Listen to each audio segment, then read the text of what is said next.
नमस्कार साथियों, स्वागत अभिनंदन एक बार फिर से आप सभी का मेरे चैनल पर। मैं आपका दोस्त राजेश शर्मा हाजिर हूँ एक बार फिर से आपके सामने मुंशी प्रेमचंद की एक और लोकप्रिय कहानी पूस की रात लेकर के। तो आइए सुनते हैं इस कहानी को।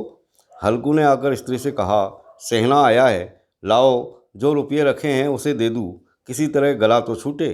मुन्नी झाड़ू लगा रही थी, पीछे फिर कर के बोली, 3 ही रुपये हैं, दे दोगे तो कंबल कहाँ से आएगा? माघ पूस की रात हार में कैसे कटेगी? उससे कह दो फसल पर दे देंगे, अभी नहीं। हल्कू एक क्षण अनिश्चित दशा में खड़ा रहा। पूस सिर पर आ गया था। कंबल के बिना हार में रात को वह किसी तरह सो नहीं सकता। मगर सहना मानेगा नहीं, घुड़कियाँ जमाएगा, गालियाँ देगा।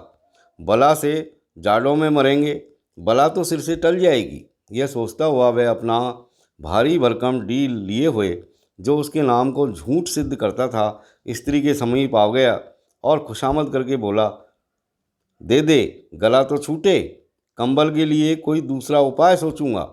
मुन्नी उसके पास से दूर हट गई और आंखें तरेरती हुई बोली, कर चुके दूसरा उपाय, जरा सुनूं तो कौन सा उपाय करोगे? कोई खैरात दे देगा कंबल? ने जान कितनी बाकी है जो किसी तरह चुकने ही नहीं आती। मैं कहती हूँ, तुम क्यों नहीं खेती छोड़ देते?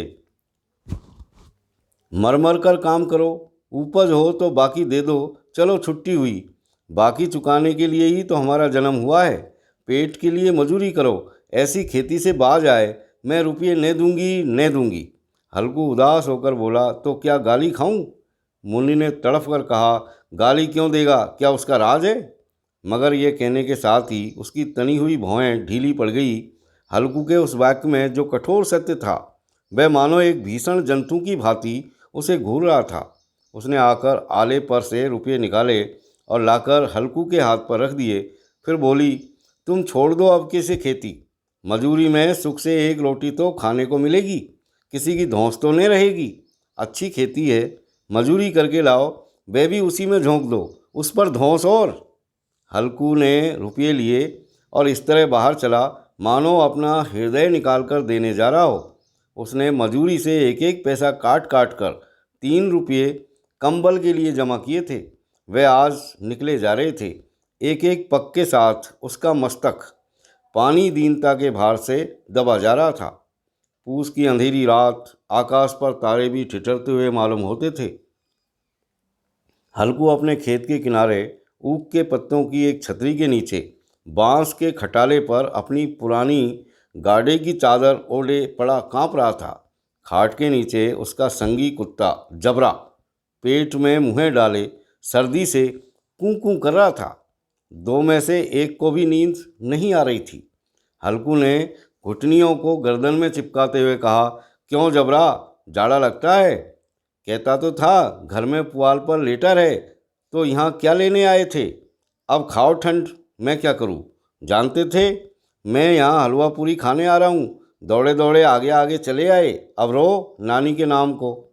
जबरा ने पड़े पड़े दुम हिलाई और अपनी कुकू को दीर्घ बनाता हुआ कहा, कल से मत आना मेरे साथ, नहीं तो ठंडे हो जाओगे। ये रांड पछुआ ने जाने कहाँ से बर्फ़ लिए आ रही है।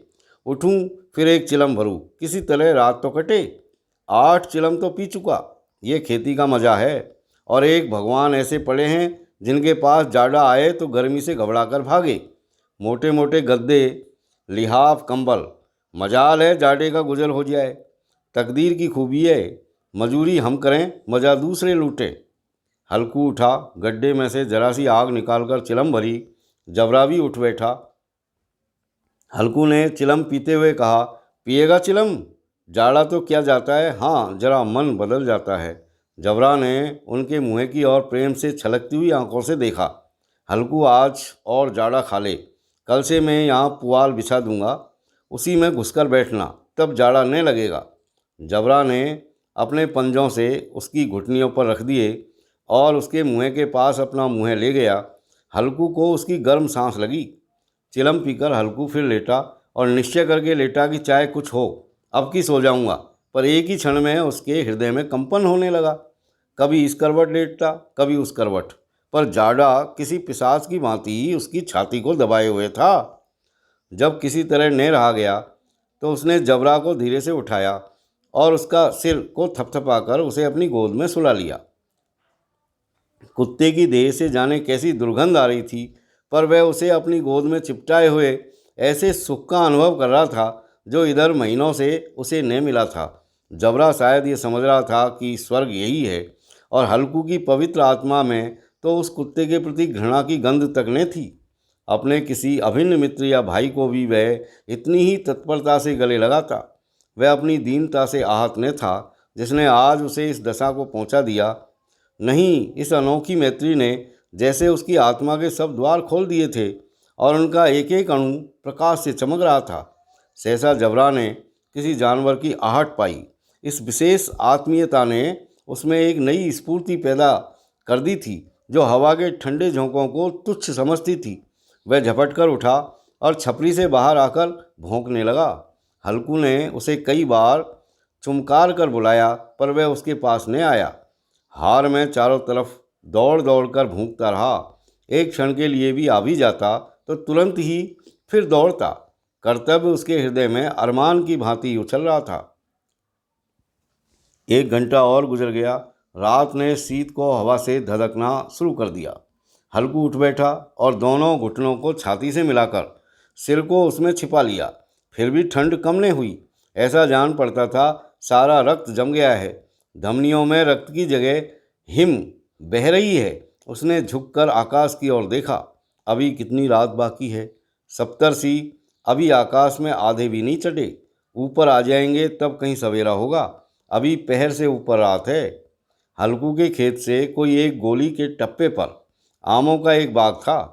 पतझड़ शुरू हो गई थी। बाग में पत्तियों का ढेर लगा हुआ था। हल्कू ने सोचा, चलकर पत्तियां बटोरूं और उन्हें जलाकर खूब तापूं।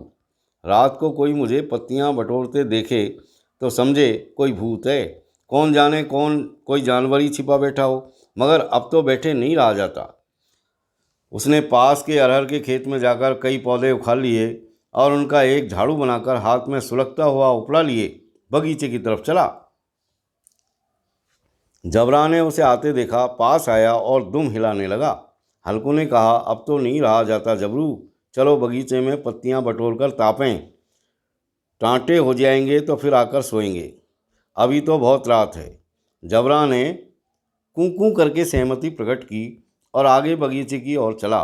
बगीचे में खूब अंधेरा छाया हुआ था और अंधकार में निर्दय पवन पत्तियों को कुचलता हुआ चला जाता था। वृक्षों से ओस की बूंदें टप टप नीचे टपक रही थी। एकाएक एक झोंका मेहंदी के फूलों की खुशबू लिए हुए आया। हल्कू ने कहा, कैसी अच्छी महक आई जबरू, तुम्हारी नाक में भी तो सुगंध आ रही है। जबरा को कहीं जमीन पर एक हड्डी पड़ी मिल गई थी, उसे चिचोड़ रहा था। हल्कू ने आग जमीन पर रख दी और पत्तियां बटोरने लगा। जरा देर में पत्तियों का ढेर लग गया था। हाथ ठिठुरे जाते थे, नंगे पांव गले जाते थे और वह पत्तियों का पहाड़ खड़ा कर रहा था। इसी अलाव में वह ठंड को जलाकर भस्म कर देगा। थोड़ी देर में अलाव जल उठा। उसकी लौ ऊपर वाले वृक्ष की पत्तियों को छू छू कर भागने लगी। उस अस्थिर प्रकाश में बगीचे के विशाल वृक्ष ऐसे मालूम होते थे मानो उस अथाह अंधकार को अपने सिरों पर संभाले हुए हो। अंधकार के उस अनंत सागर में यह प्रकाश का एक नौका के समान हिलता मचलता हुआ जान पड़ता था। हल्कू अलाव के सामने बैठा आग ताप रहा था। एक क्षण में उसने दोहर उतारकर बगल में दबा ली। दोनों पांव फैला दिए मानो ठंड को ललकार रहा हो। तेरे जी में आए सोकर। ठंड की असीम शक्ति पर विजय पाकर वह विजय गर्व को हृदय में छिपा नहीं सकता था। उसने जबरा से कहा, क्यों जब्बर, अब ठंड नहीं लग रही है? जब्बर ने कूं कूं करके मानो कहा, अब क्या ठंड लगती ही रहेगी? पहले से ये उपाय न सूझा? नहीं इतनी ठंड क्यों खाते? जब्बर ने पूंछ हिलाई। अच्छा आओ इस अलाव को कूद कर पार करें, देखें कौन निकल जाता है। अगर जल गए बचा तो मैं दवा नहीं करूँगा।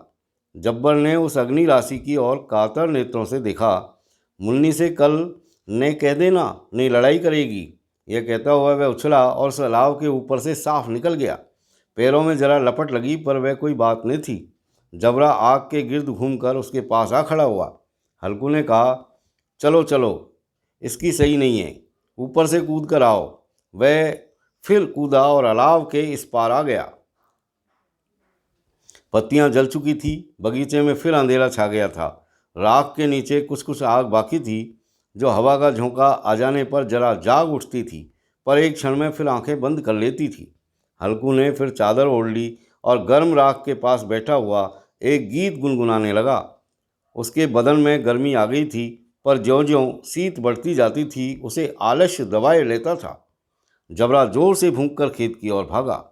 हल्कू को ऐसा मालूम हुआ कि जानवरों का एक झुंड खेत में आया है। शायद नील गायों का झुंड था। उनके कूदने दौड़ने की आवाज़ें साफ कान में आ रही थी। फिर ऐसा मालूम हुआ कि खेत में चल रही है। उनके चबाने की आवाज़ चरचर सुनाई देने लगी। उसने दिल में कहा, नहीं, जबरा के होते कोई जानवर खेत में नहीं आ सकता, नोच ही डाले।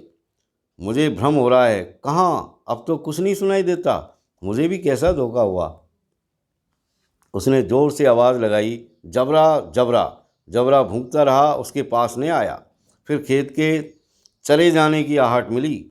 अब वह अपने को धोखा नहीं दे सका। उसे अपनी जगह से हिलना जहर लग रहा था। कैसा ददाया हुआ बैठा था। इस जाड़े पाले में खेत में जाना, जानवरों के पीछे दौड़ना असह्य जान पड़ा। वह अपनी जगह से नहीं हिला।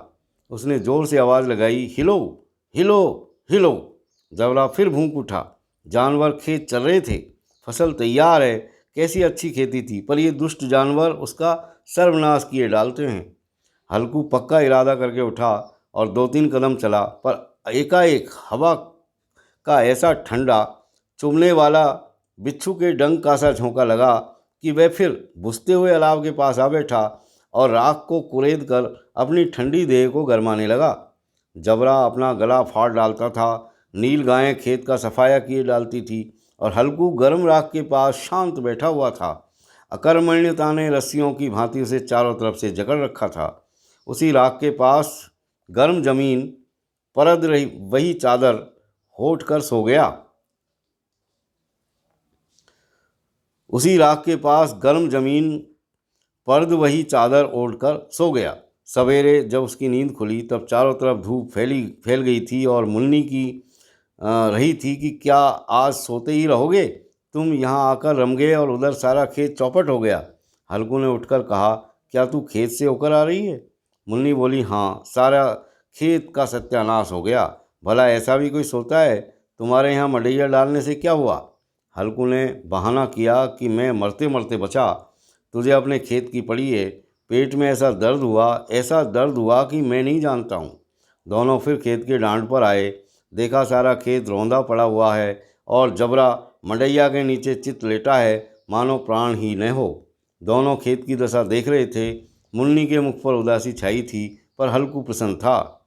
मुन्नी ने चिंतित होकर कहा, अब मजूरी करके माल गुजारी भरनी पड़ेगी। हल्कू ने प्रसन्न मुख से कहा कि रात को ठंड में यहाँ सोना तो नहीं पड़ेगा। तो साथियों, ये कहानी आपने सुनी पूस की रात। अब ये पूरी होती है और अगले वीडियो में एक और नई कहानी के साथ हम फिर मिलेंगे। तब तक के लिए have a nice time. Thank you very much for watching.